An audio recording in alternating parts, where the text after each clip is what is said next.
The following broadcast is brought to you by the iGolf Sports Network. Golf Talk Live is sponsored by the iGolf Sports Network and Golf Tips Magazine. Here's Andrew to tell you more about our sponsors. iGolf Sports is a live stream broadcast and media production company providing quality programming designed to attract the golfing enthusiast. And Golf Tips, the game's most in-depth instruction magazine, including reviews on the latest equipment, tips from top teaching professionals, all designed to help you improve from tee to green. Welcome to Golf Talk Live with your host, Ted Odorico. Join Ted each week as he speaks with some of the best in golf. This week's special guest will join us a bit later. But first up is another great discussion on Coach's Corner. So let's introduce tonight's Coach's Corner panel. Good evening, everybody. Welcome to Season 13 of Golf Talk Live. I'm your host, Ted Odorico. We've got a great show for you tonight, a little bit shorter than normal. Our special guest, unfortunately, tonight, that was going to be joining me, fell a little bit under the weather, so he's not going to be able to join me, but we still got a great show. We're going to start things off here in just a moment with Coach's Corner. I got two of my favorite pros joining me tonight. And then right afterwards, I'm going to be followed up by our travel segment with my good friend, co-host, and travel expert, Robert Kaufman, alongside this evening's special travel guest, Ross Birch, the general manager of Golf and Sports Club from the Mauna Lani Resorts in Hawaii. He's going to be joining us a little bit later on in the broadcast. But let me remind everybody, of course, if you want to see this week's or any of the other previously aired episodes, you can visit the iGolf Sports YouTube channel, or you can simply go to Spotify.com and you can catch the video version of this podcast. Or if you want to just listen to the audio version, you can do that too. You can go to Spreaker.com or wherever you listen to podcasts. And don't forget to subscribe to the channels when you're there so you get notified as new episodes drop each and every week. And I always ask this question, if you're looking to step up your game a little bit, then become a premium member at golftipsmag.com. We have 3 membership levels available, silver, gold, or platinum. And by becoming a premium member, you'll gain access to special content provided by our Golf Tips Top 25 instructors. You can also check out the latest golf news, equipment, and product reviews, plus top travel destinations just in time to book your next buddy trip. And as a premium member, you'll also receive exclusive discounts from our premium golf partners, and there are many of them. So register today at golftipsmag.com and become part of our premium community. All right, as I mentioned, I got 2 great guys joining me up. First up, of course, is Pete Buchanan. Pete's been teaching golf now for over 30 years. He is the founder and director of instruction for Plain Simple Golf. And Plain Simple Golf houses the Plain Simple Golf Circuit and the Simple Swing Repeater Training Brace. And Pete's been helping golfers of all levels around the globe focus on building a repeatable swing. And as I mentioned, one of the favorites here on the panel. Also, another favorite is Jon Decker. He is the director of instruction at the Medallion Club in Columbus, Ohio. He's also a senior contributing editor and a top 25 instructor with Golf Tips Magazine. And he was the 2015 Southern Ohio Teacher of the Year. And he's authored 2 books, Golf is My Life, Glorifying God Through the Game, and Fairways to Heaven, One Shot at a Time. And he's available for public speaking upon request. So, guys, welcome to Coach's Corner. Thank you. Thank you, Ted. Thanks, Ted. Good to be here. All right. So we're going to do something a little different tonight. I thought this would be kind of interesting, and we'll see if we can get through all of it because there's quite a bit, believe it or not. We're going to talk about giving and taking a video golf lesson. We're going to first start off from the coach's perspective, and then we're going to talk about if we have time, and if not, I'll have to do the second half, which is the student's perspective, maybe next week. So we'll see how much we can get through tonight. And I'm going to start, Pete, because I know that you do a lot of video online lessons, and as I mentioned, you've got a lot of students from around the world, and I want to get your thoughts here, and then I'll get Jon to jump in as well. So first off, from the coaches, what do coaches need to do to prepare? And one of the things I want you to talk about is obviously you want to record your student and talk a little bit how you set up. So go through, if you wouldn't mind, maybe start how you record. What are you specifically recording of your student? And are there certain positions that you're trying to focus on? And maybe give us an explanation as to why. Yeah, again, Ted, it's great to be here. Good to be with you, Jon. For me, I use the Golf Live app. So, basically we can set it up where the 2 of us are on, a lot like FaceTime, but this gives me the ability to actually record the swing in the app itself. And so I'll have that set up and ready to go. And so basically I'm depending on what I see, it'll depend on which view of the swing I want to get, whether it's down the line or face on. And then from there, I'm actually able to pull that video. And if I need to, I can place it in some 3D software if I want to show them something a little bit different as we're going along. But that's usually how I do it. So it's more behind the scenes for me. It's you put it into a broadcast mode and you're able to basically show them, and they can see the screen and they can understand, as I'm going through the swing analysis, they can see what's going on, draw the lines, whatever you have to do. So it's basically just running through that, and it works out really well. I mean, it's the next best thing to being there. Obviously, being face to face is one of the best ways to do it. But when you're not, I'm just making sure that I understand what their ball flight is. Because I obviously in the camera sense you can't see it, so I'll ask them, basically what's going on. Background wise, having come from watching so many swings over the years in a golf school environment, I have a pretty good idea where the ball's going to go just by watching what happens. I'm sure John does too, or both of you do. You see a backswing and you're like, yeah, I know where that's going. And so it's a matter of just what are the variances, how far offline, right or left is it going.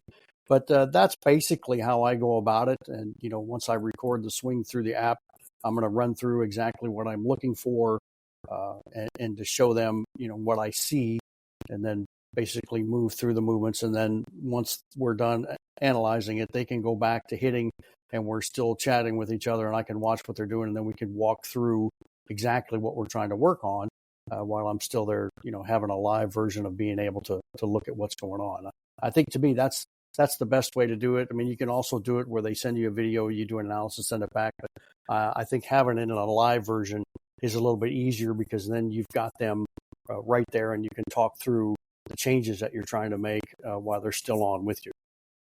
Yeah, and that's a great point because, if you're in a situation where maybe your students in another state, maybe even in another country, that gives you, with a lot of the technology available now, that gives you an opportunity, again, to do it in a live format and to be able to instruct them what you want to see so they can set up, as you said, face on or down the line, and you can record that video and then you can actually discuss it in real time.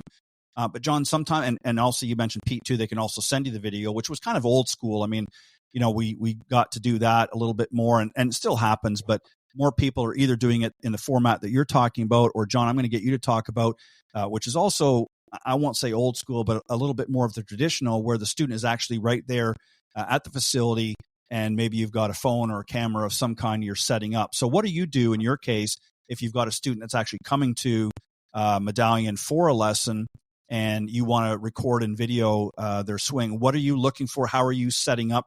What angles are you looking for? And typically, what are some of the steps that you go through during that video lesson? Well, Ted, thanks again for having us on the show. And Pete, as always, I look forward to being on with you tonight. I use the V1 app, and when I was at Grand Cypress and when I was at New Albany, we had cameras that were already set up, and it was like an indoor facility where you're hitting out. And so the cameras were already set up and you didn't have to worry about that. But using the app, we don't have a building at Medallion, unfortunately. And so we are going to be getting a simulator and that will make things a lot different. So I'm using my phone and the V1 app. And the thing that I would tell anyone out there that's taking lessons and doing video lessons is the camera angle is critical. If you don't have the proper camera angle, then the information is going to come across differently to the instructor, and it's going to make things appear maybe you're doing something that you're actually not doing. And so from the face on, which is me looking at someone face on when they're hitting a shot, I want the camera to be directly on the golf ball. This way I can look at their ball position. I can look at their tilt of their spine. Are they maybe in front of the ball too much?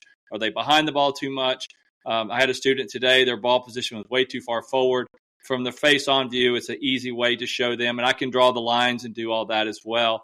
And then from the back view, I always try to position the camera so that it's halfway between the golf ball and their toes. So if I'm standing on the ball or if I'm standing where the student is, that would make their swing path look different. So you got to make sure that you're right in between where the golf ball is and where the tip of their toes are. So camera angle is very critical. And then after the lesson, what I do is I do a video recap, because I am working hands, on, face to face with someone.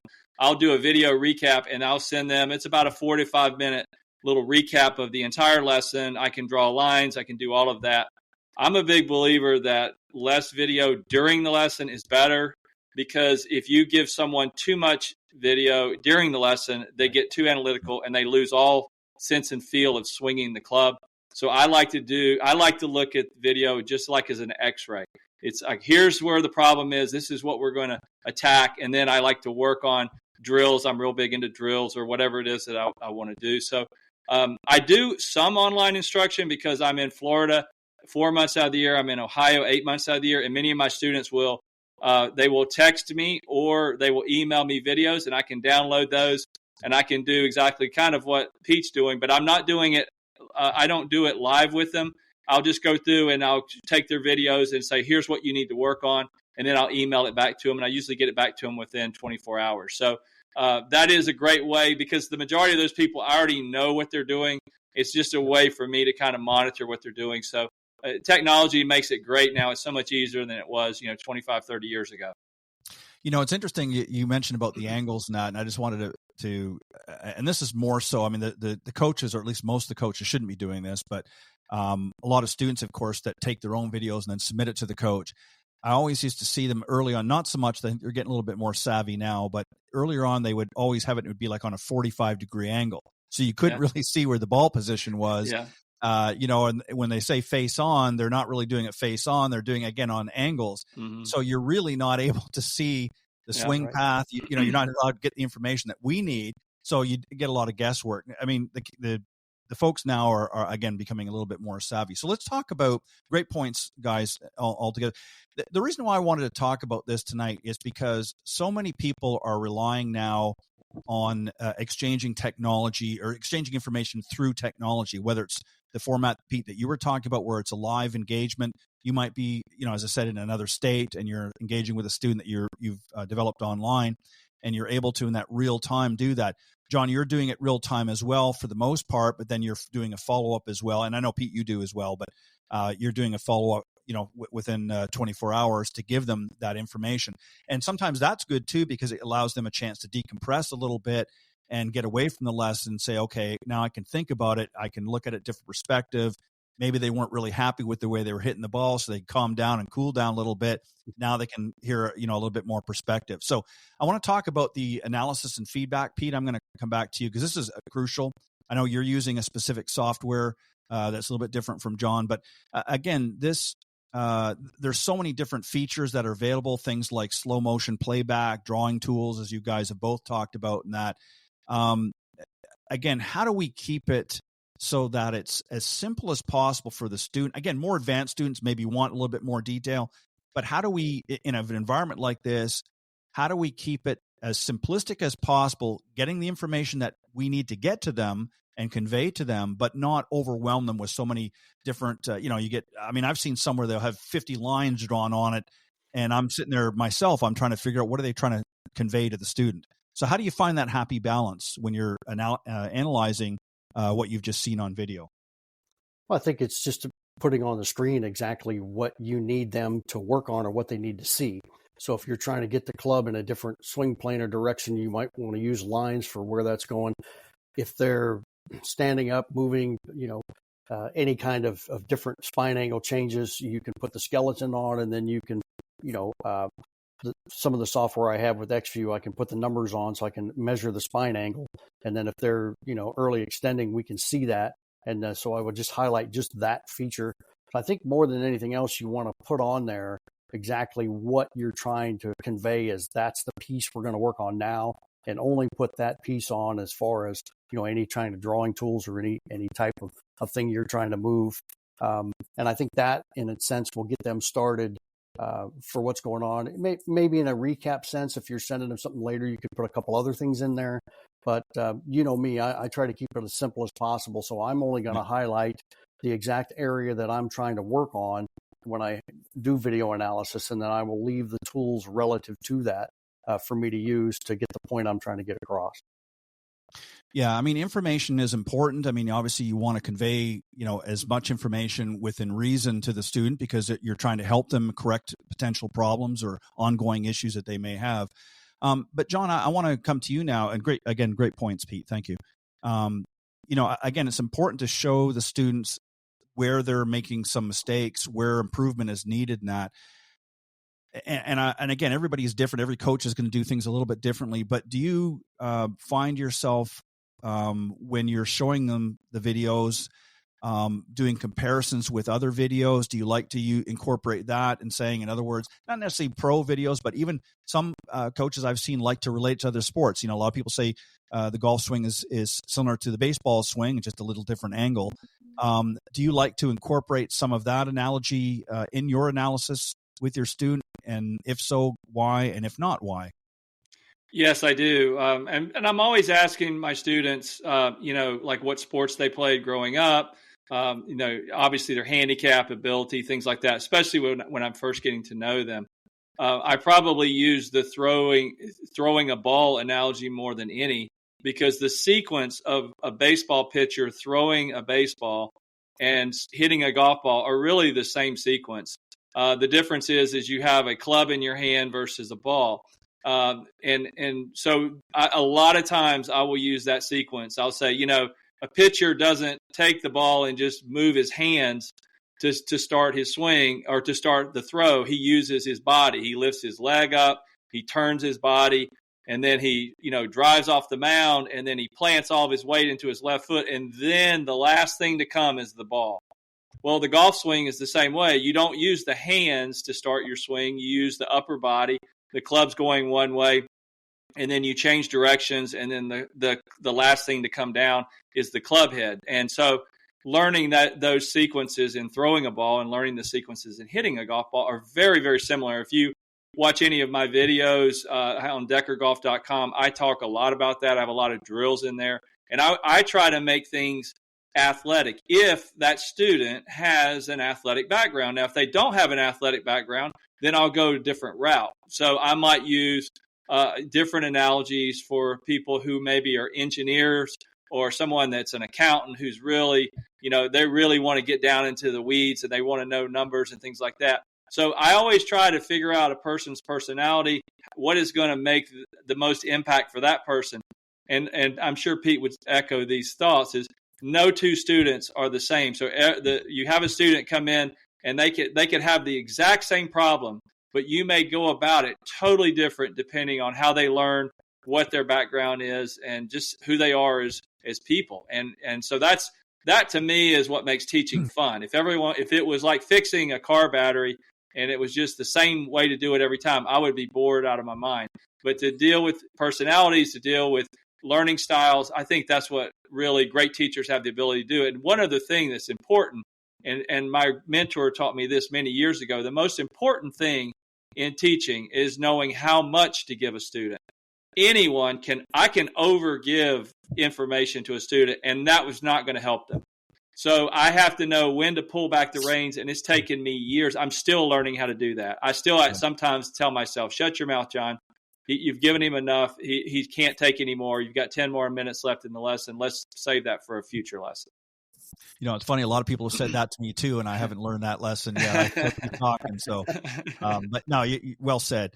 I think it's important because you hit a lot of great points there. Both of you have, but John, in your segment there, you talk about really giving too much information.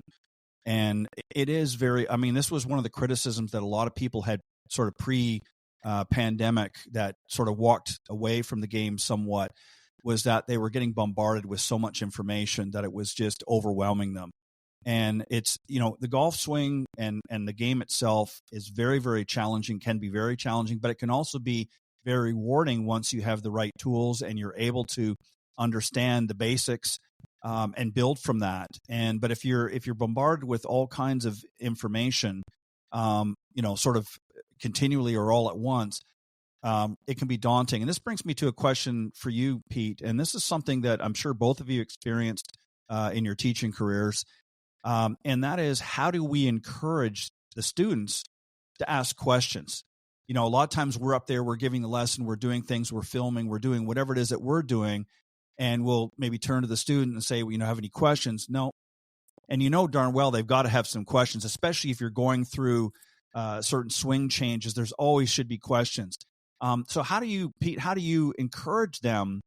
What is it that you say, or do you do something specific? Do you do it along throughout the process, or do you wait till the end in order? Because I think it's important. I think it's important for them to maybe acknowledge some of the things that you've been doing, but also maybe come back and say, well, I don't quite understand that, or can you maybe re-explain that in a different way that I can, better grasp it? So how do you encourage them to be more engaging throughout that video lesson?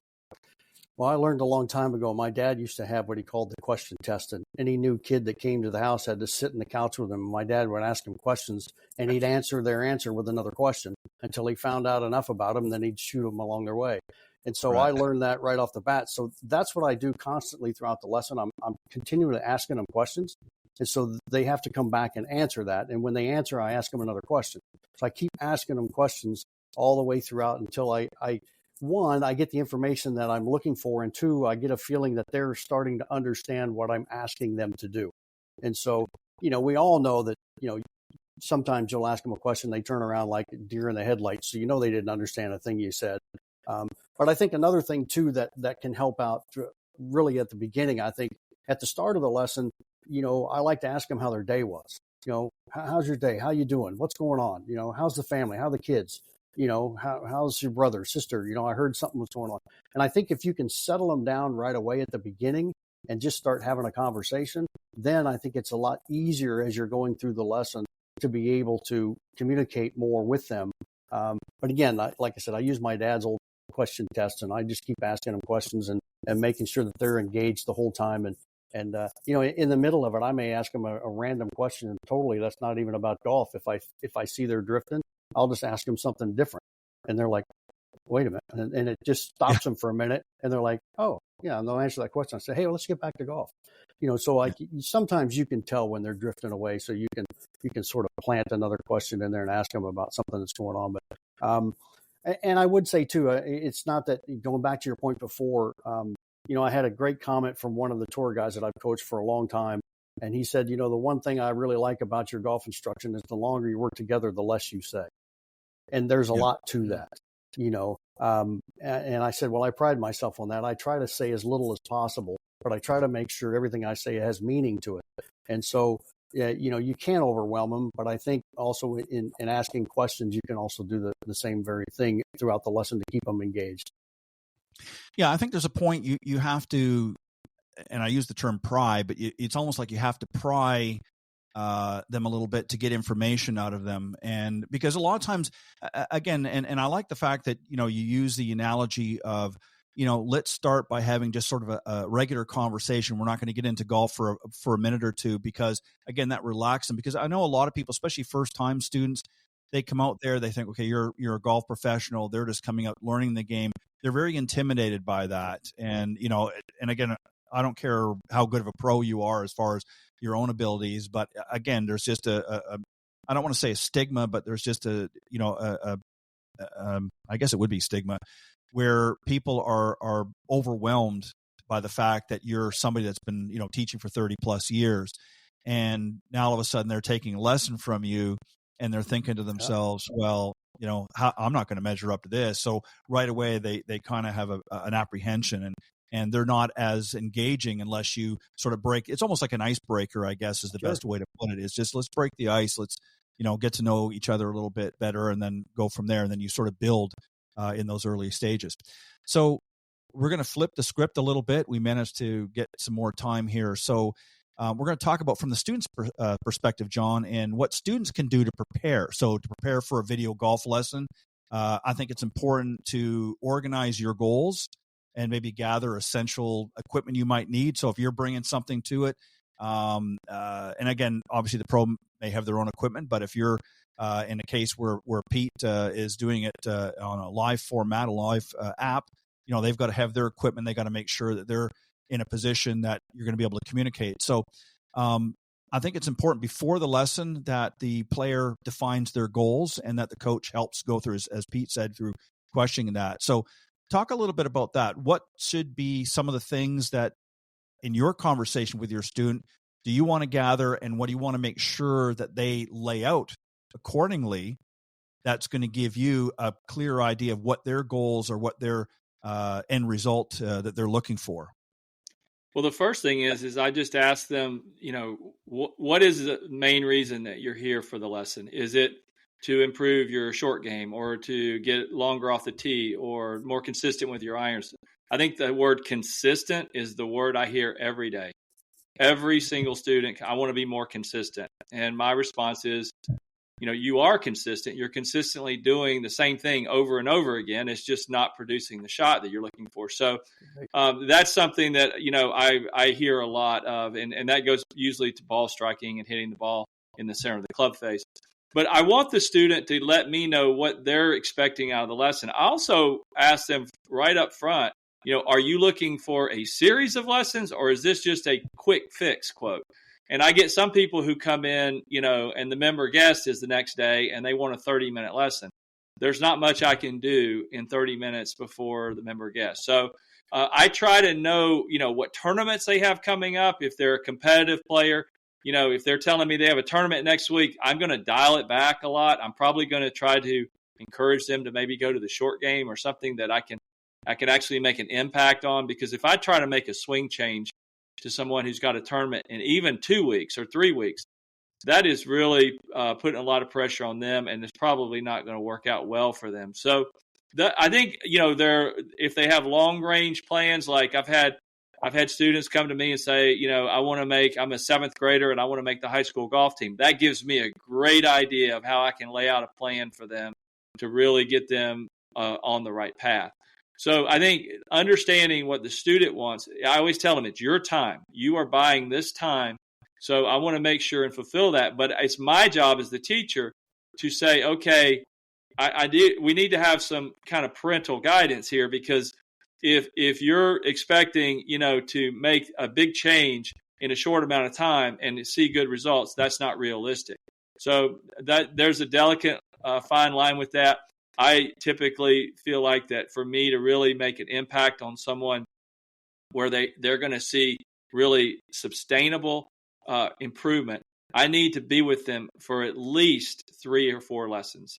If I only give them for one lesson, I can diagnose the problem. I might be able to give them a drill, but they're not going to change their behavioral patterns until they've had 3 to 4 lessons and they have put in some practice time between those lessons. So I try to gather what they want, and then I lay out the expectations. If you want to reach these goals, this is what you're going to have to do to get there. Yeah, that's an excellent point as well. I mean, we can give them all the information that they would need, but if they're not going to, put it into practice, if they're not going to get out there and work on those things, then it's really for naught. And Pete, one of the things I want to talk to you about is during the lesson, I think it's a good idea. And again, there's a lot of ways with technology they can use that now, but I think it's a good idea whether you're doing it in a live format like you're doing it, where again you're not in the same geographic area.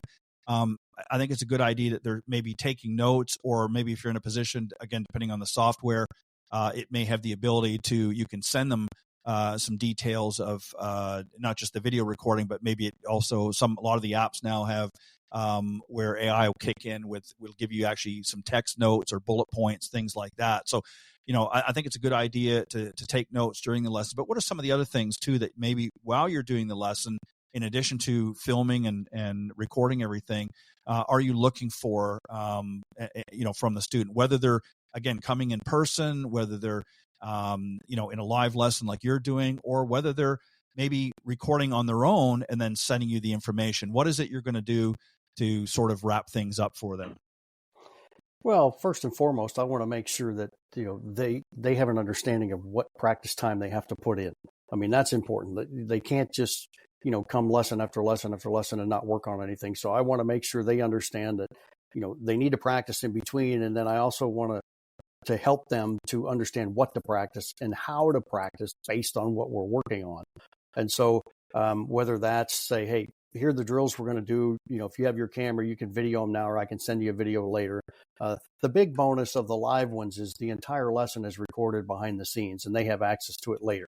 So that's a cool, and they can go back and pull things out if they need to. But I always make sure that there's drills in there. They understand what those drills are, and I'll say, now, are you going to remember this, or do we need to write it down? And say, we better write it down. Or do we need to? Where's your phone? Let's video this so you have it, or you can hold my phone and I'll send it to you. And so I always make sure that during the lesson, with key points that we're working on, that they understand what they are. And if there's a little bit of confusion, especially then, I'll either have them take a few notes, or we'll take a little video of it so they can remember exactly what we were talking about. And again, that gives them something to look back to later on when they're going. But I think it's really important. I like to try to map out practice sessions for them. And so when I do that, that means that, it'll encourage them to actually go practice. And I'll say, look, you're going to have to do this drill this many times, and you're going to have to hit, this segment of shots this many times before I see you again. And so however long that takes, that's fine. And when you're done doing those, let me know, and we'll set something else up again. But I want to make sure that you take the time to put some work in before we see each other again. Otherwise, we're just, kicking the can down the road, and we're not really getting anywhere. So we want to make sure there's some productive practice time, and making sure they understand what it is, and whatever process they do. Some are audio, some are visual, some are note takers. You have to figure out how they are and how they perform the best, and then give them that type of feedback and remembrance going down the road for them to continue to improve. Yeah, well said. And John, I think just to sort of summarize this a little bit too, something that we can do after, and I'll make this plural, but after maybe a series of lessons, you're going to have initial video very early on the process where maybe they're doing some funky things that need to be looked at, and you've made some changes. So I think it's important to get that on film as well, so that they can see a comparison. And I think it's important for you to reinforce those new habits, correct? And maybe review and reflect on some of the past issues. So is it a good idea, do you think, for them to maybe have that so they can look at where they were and and then go through that with you initially, and then let them sort of review that on their own as well at a later point? Yes, I'm always encouraging my students. I said, treat every video that I send you, I want you to make sure and file it away, and it's like you got it in a locker. It's like you can pull that thing out. And I think that's very important, to look at where you were, or to be able during a lesson to compare. I had a student the other day who made some significant changes in less than an hour. And I was able to show them, all right, here's where you were at the beginning of the lesson, and here's where you are now, and put them up side by side. I think that's a picture's worth 1,000 words. And so I can sit there and they can see the ball fly better. They can feel like they're getting better, and they can, they can see that, but they can't see themselves. And when they see themselves, I think that's when you really know that you've made the impact, that the student is now totally going to listen to what you have to say. Because as you know, in golf, there's many times I felt like I'm doing something in my own golf swing, and I video it and I go, wow, I think I'm doing something, but that I'm not. And so it's, what you feel is not real. That's the old saying, and I think every teacher kind of uses. And that's something that I know, working on my own golf game, I have experienced myself. Yeah, I'm the same way. I mean, I'm a very visual person, much more. I mean, you can explain things to me, and obviously as I've gotten older, I'm able to understand better. But when I was younger, I can remember in school, a lot of times I would have to visualize what the teacher was saying in my mind before I would truly understand it. And again, there's different ways, different learning styles. So I think, the onset of video swing analysis has really set the game apart, from earlier years. And obviously, as Pete, you touched on the technology now where you're able to do it in live format, whether they're abroad or whether they're, in your backyard.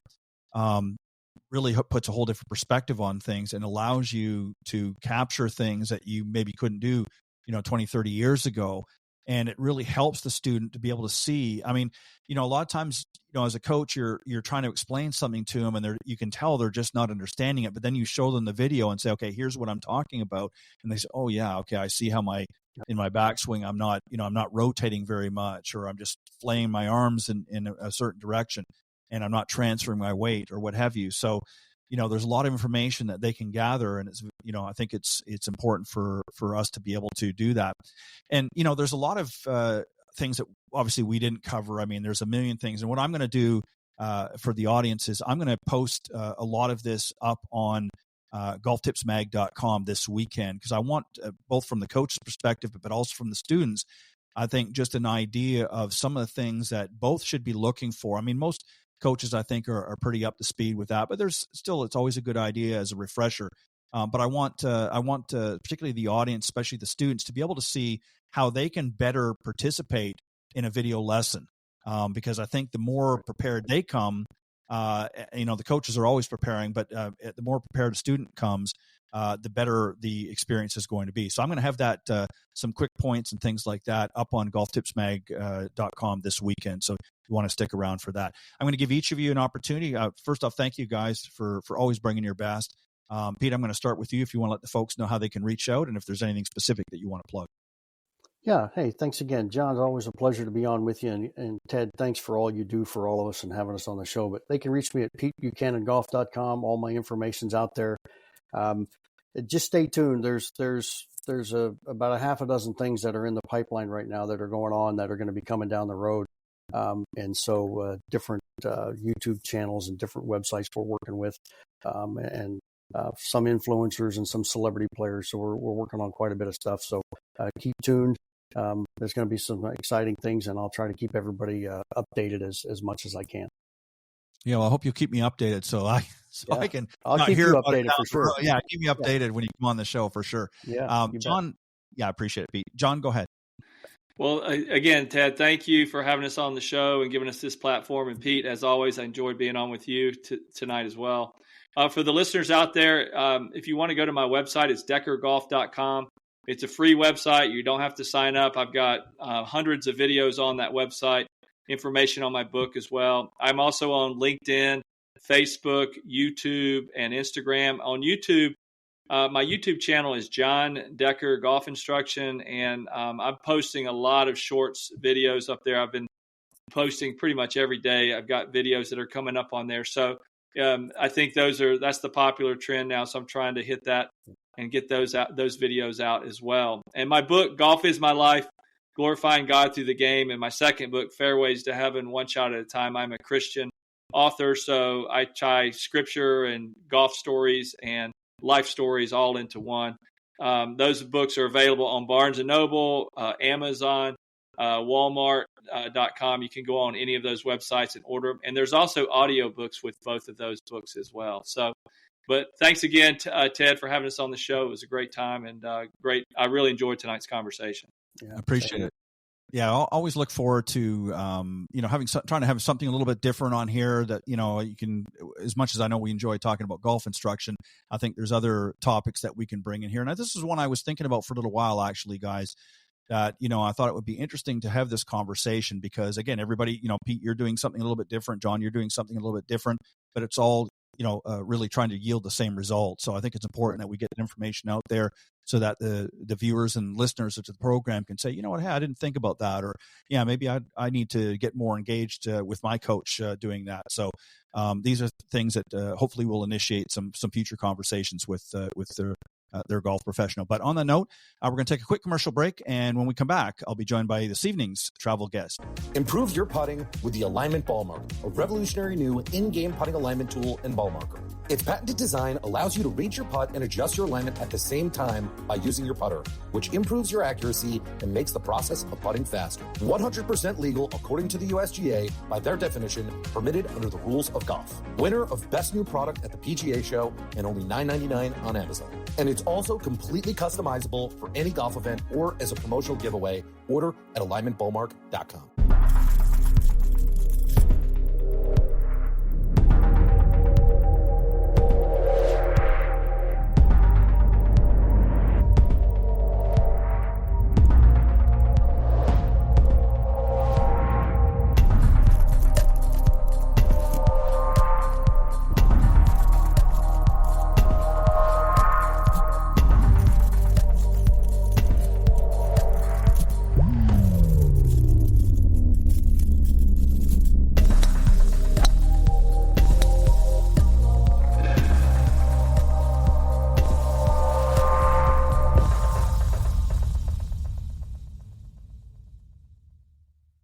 Welcome back, everybody. I'm excited to have once again my good friend Robert Kaufman, the co-host and travel expert on tonight's travel segment.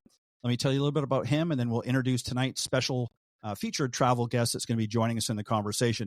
Robert, of course, is an award-winning photographer, golf and travel writer, and golf media consultant. He's worked with a number of great publications such as Troon Golf and Travel Magazine, PGA Magazine, and, of course, Golf Tips magazine, along with a host of others. And if you want to see more of his great work, you can visit his website, pictureperfect.com. Our special travel guest tonight is Ross Birch. He is the general manager of Golf and Sports Club at the Mauna Lani Resorts in Hawaii, and his expertise will help to execute their strategic goals while overseeing daily operations, enhancing the experiences of guests, residents, and the community at large. And as a former board member, chairman, and most recently as executive director of Island of Hawaii Visitors Bureau, he is at the forefront of Hawaii tourism initiatives, developing programs, and overcoming critical challenges over the past decade or so. So on that note, Robert and Ross, welcome to the show. Thank you. Thank you, Ted. Great to see you again, Ross. Been a while. It has. You're looking good. Yeah. I And look as good as I feel. Yes. Well, that's open for debate.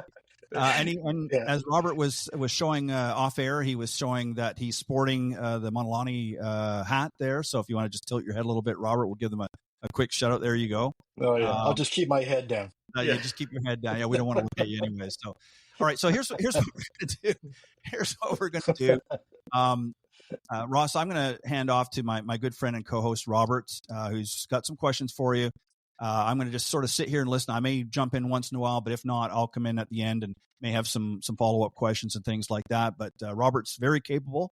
And Robert, go ahead. Thank you, as always. All right. Well, here we go, Ross. You ready? I am.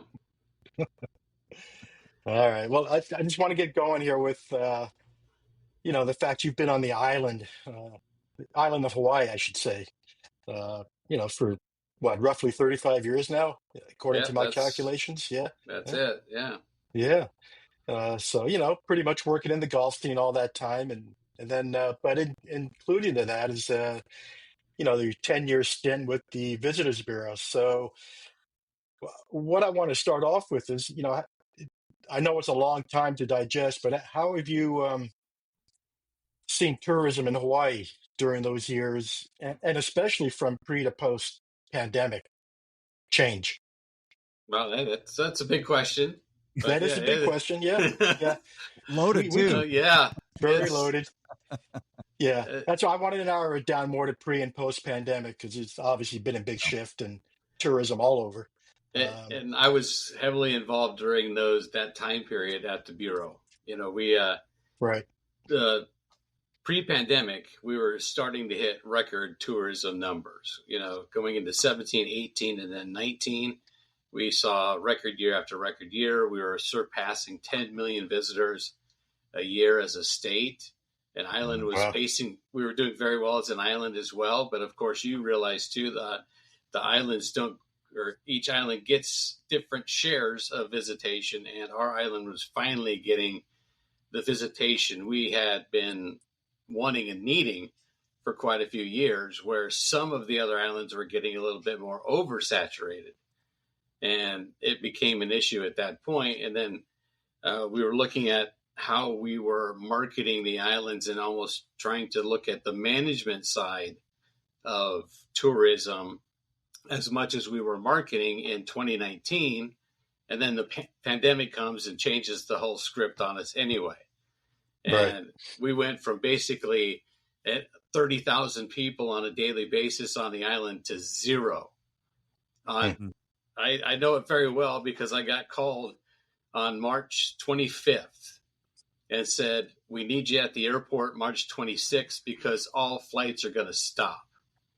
Wow. And those flights that are coming in, we need to monitor who is arriving on island. And it was the 2-week quarantine, the 14-day quarantine kicked in. We ended up being the agency that flipped from marketing and having everybody come in to now managing everybody who was on island that was visiting.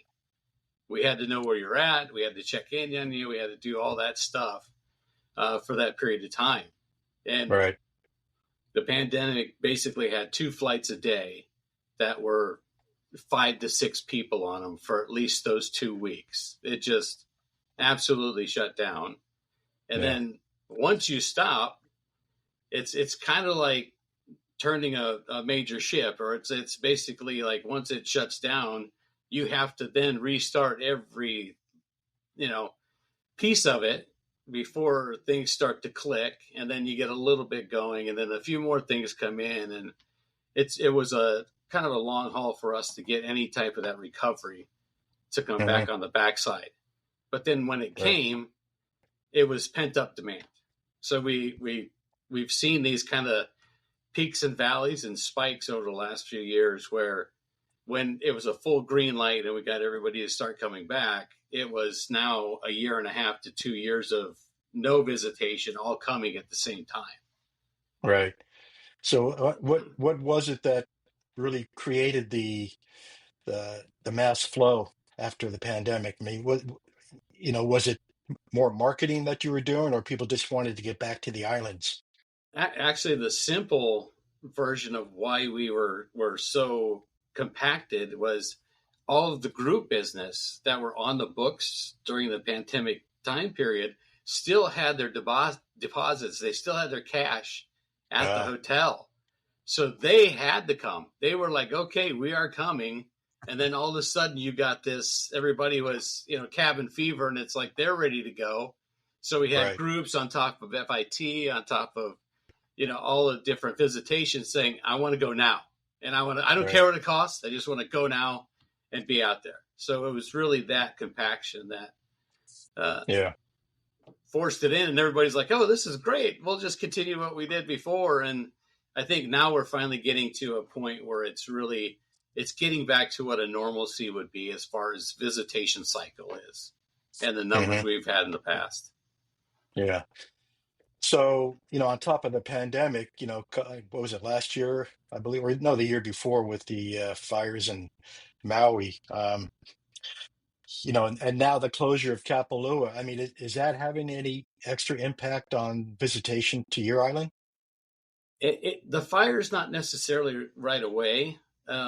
The amount of time it's taking for Lahaina to recover, and this process is now actually, we're seeing more conversion of previous Maui visitors coming to our island, just because it's, they still see the devastation.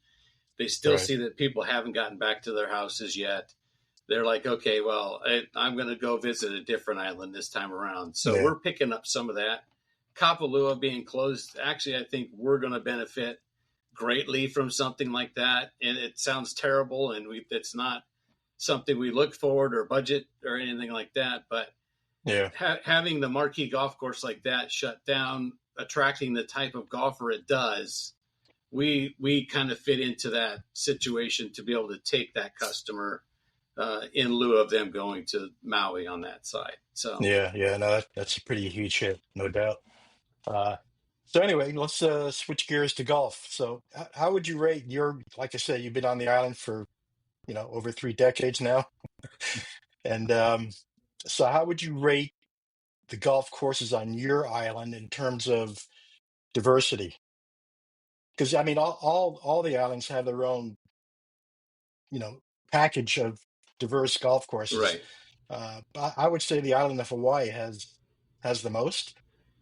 We have, well, you got your 'cause resort style you go, courses. It's really, it's based off of our climate, and our I was island going to having say, almost every climate there is in the world on one location. And if you don't like the right, weather where you're at, just wait 20 minutes or drive 20 miles and you're going to be in a totally different climate zone.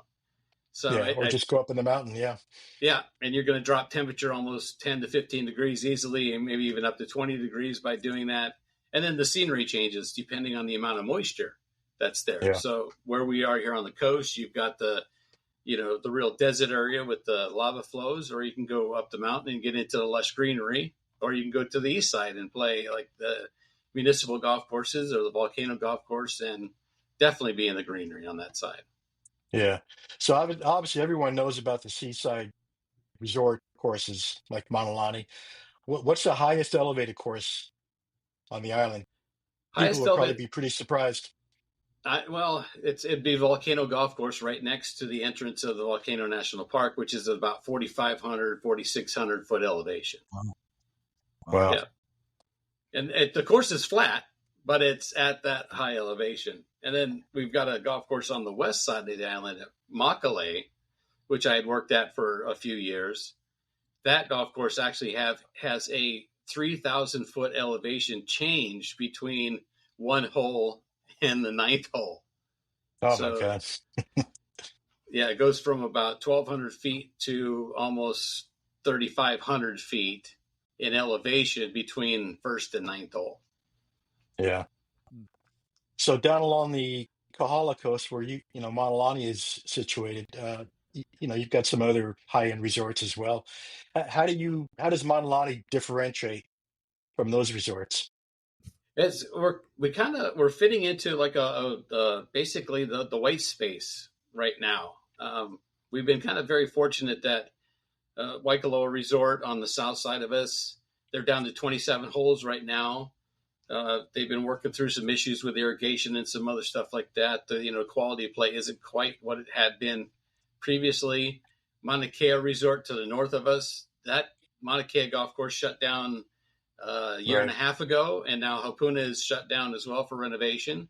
So they're upgrading their product, but we've kind of fit that space right now where if you're looking for resort golf and we have the accessibility, you could play Mauna Lani, and we're going to be about the best product there is right now. Yeah, so you guys are in full steam ahead. You've got everything open, yeah. So you got two courses, well, plus the Wiki 9-hole for juniors and families. As far as the two 18-hole courses, how do they differ? It's amazing. We just had the group out here. We spoke about this in our emails back and forth. We had a few media that were visiting us. And when I told them, I said, they're two absolutely different golf courses within the same resort. They gave me the strange look like, how can you have two oceanfront different courses? But they are totally, when they got done with them, they were like, absolutely correct. You wouldn't even know that one was on the same resort as the other because we have a two separate lava flows that creates our resort, and they're about almost 2,000 years apart, where one of the golf courses is cut into a old Keawe forest. So you're tree lined everywhere, trees in the middle of the fairway. It's really lush, and it kind of has a little elevation change. And then you go to our south course, which is kind of our marquee oceanfront course. It has nothing but coconut trees and lava surrounding it. So you've got completely different experiences. Do you have a favorite? It's. I was mentioning this as well. I will play north seven out of 10 times. So I lean in that direction. It's more of a player's course. There's a little bit more club changes. South is beautiful, amazing, and you've got the scenery. You want to get that oceanfront golf. It's absolutely what everybody's looking for. But it's very generous off the tee, and it's very close to a driver wedge type of, all the par fours are very similar yardages. They play into it very similar. So, so more of a resort style course that people would expect out there. Absolutely, yeah. So, kind of on a side note, with the courses being carved out entirely on top of volcanic rock, what do you think the injury rate is like with golfers wandering off course to retrieve a ball? I highly do not suggest that you go locate your golf ball. But I'm not your average golfer that would do that. I've got plenty of balls in my bag, but you know how golfers are. They'll give up dying trying to find a golf ball. I've known a few, and I've done it myself. I've ruined a very good pair of leather golf shoes to try to track my golf ball down. And yes, if that'll ruin the leather, imagine what it does to your skin if you don't quite keep your balance. You'll find yourself in the ER pretty quickly. Exactly. You have one on site? We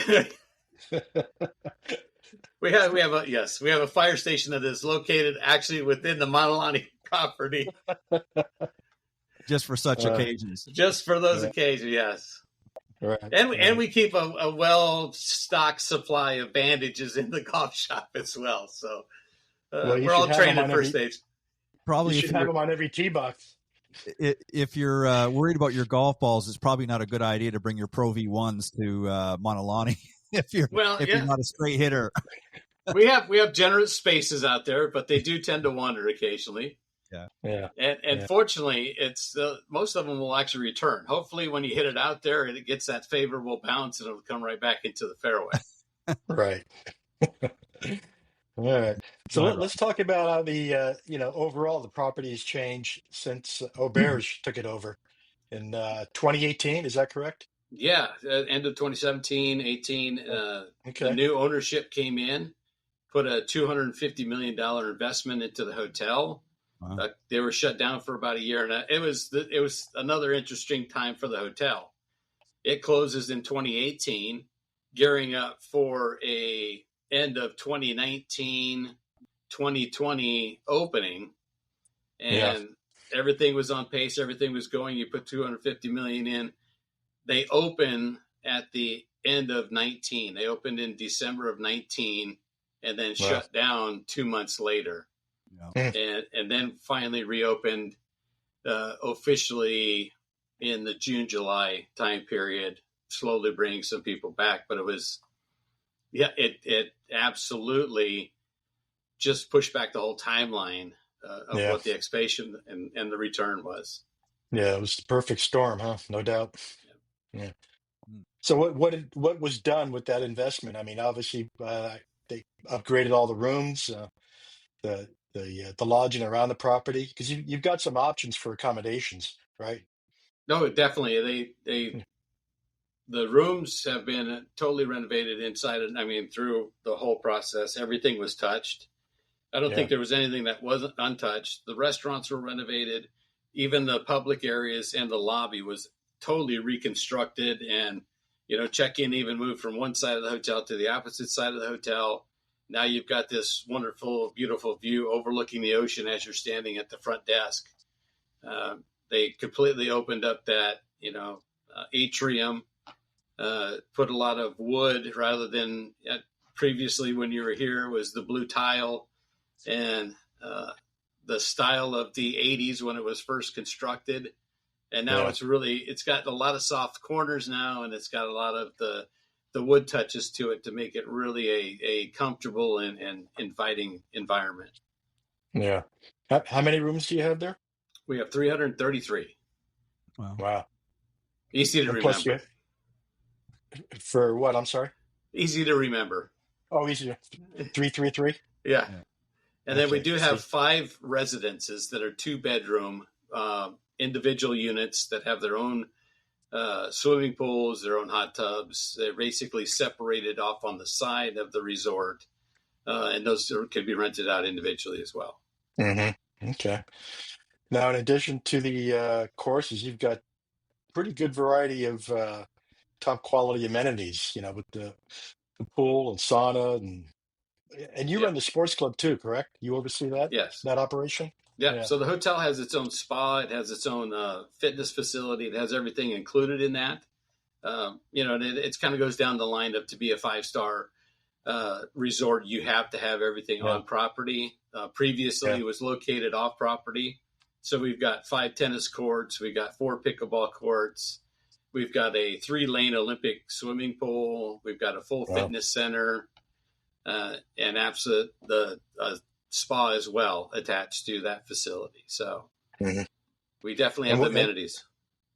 Yeah. And what about off property? What does the resort offer? I imagine they take guests to activities, up in the hills or up the coast. Absolutely. We work with all the different activity companies that will do the hikes. They'll do the helicopter tours. And, we work with a couple of helicopter companies very closely, and we give them permission to land on property for a little bit more elevated guest experience. And they'll do customized tours as well, where it's not going to be your regular everybody gets on the same one and it's the same ride like Disneyland. They'll change it up a little bit. And Yeah. Yeah.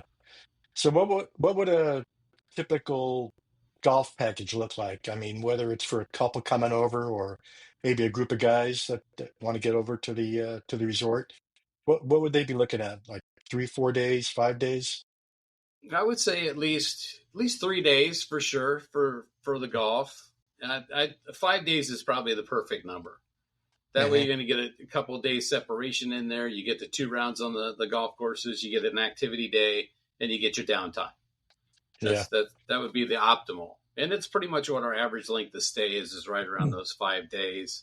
Of course, we get the longer ones, but Yeah. that's usually the best way to get everything you want to get done and not And overdo it. are you offering packages? You know, We uh, do actually. yeah.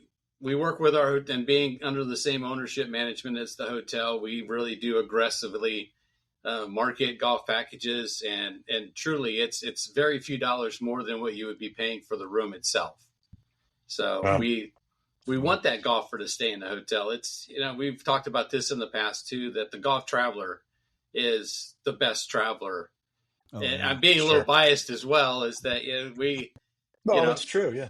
yeah, you spend more money, you spend more time, you eat at the better restaurant. I mean, it's the golf traveler is the one that every resort's kind of looking for as the Yeah. ideal person that they want in the hotel. Right.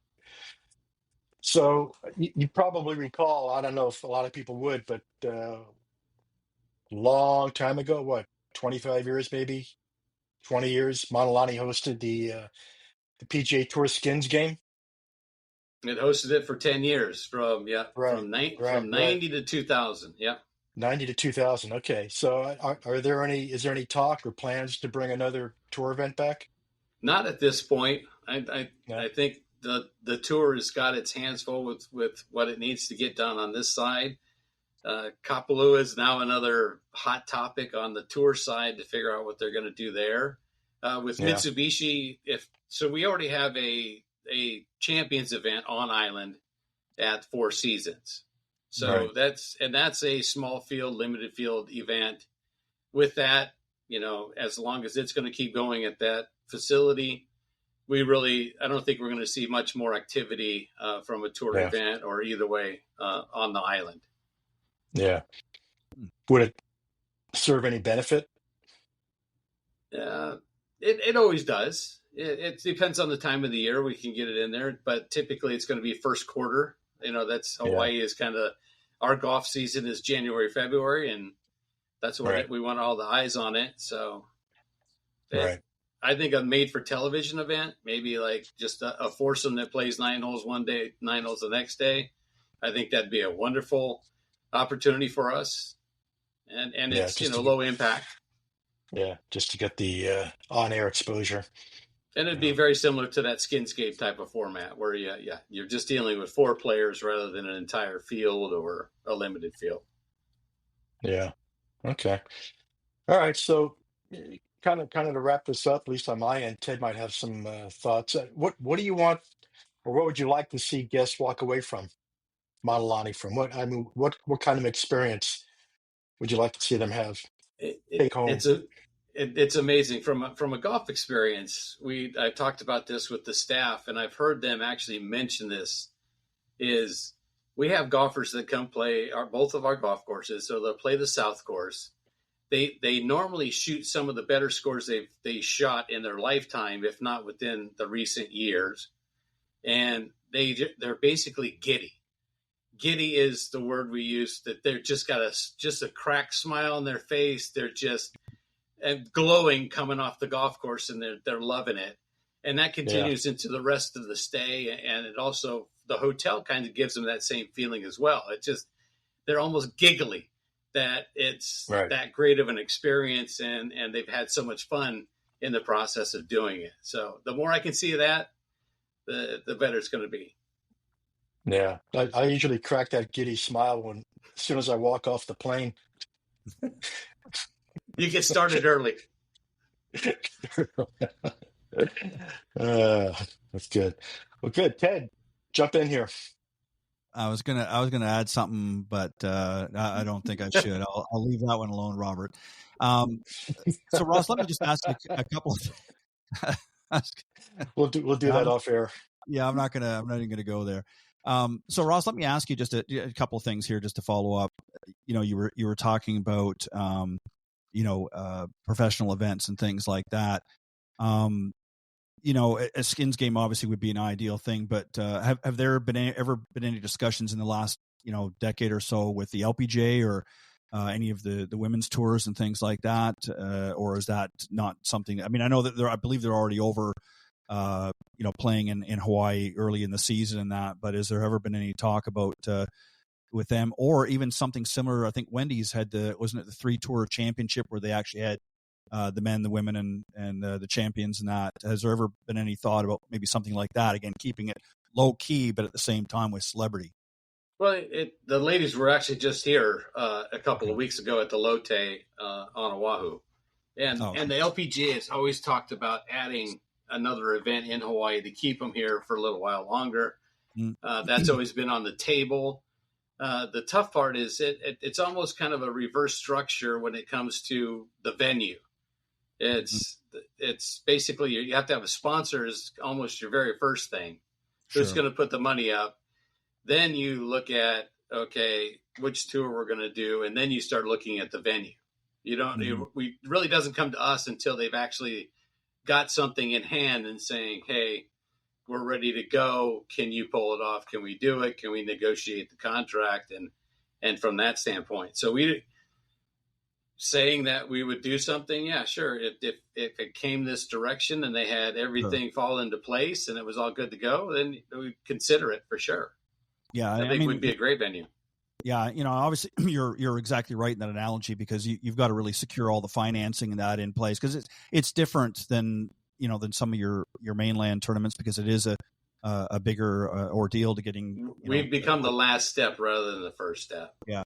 And that brings me to this question I wanted to ask you, just to help people understand the experience of playing, on the island as opposed to, other areas of the United States. Like, for instance, obviously Florida, we have it different than, would say out in Scottsdale, Arizona, and that.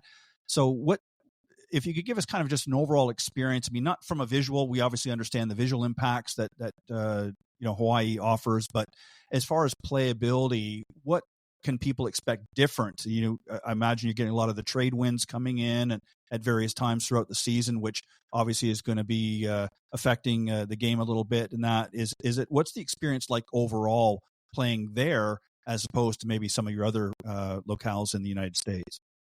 It's in our weather here. We're going to fluctuate 15 degrees throughout the entire year. Sure. We're going to be in highs of probably the low 80s up to about 95 during the hottest times of the year. So you're going to get very similar weather except for the winds, depending on what type of outside activity we have going on. If we've got a high pressure system, or if we're in hurricane season and we've got some hurricanes that are passing by the island, they actually shut the winds off more than produce them.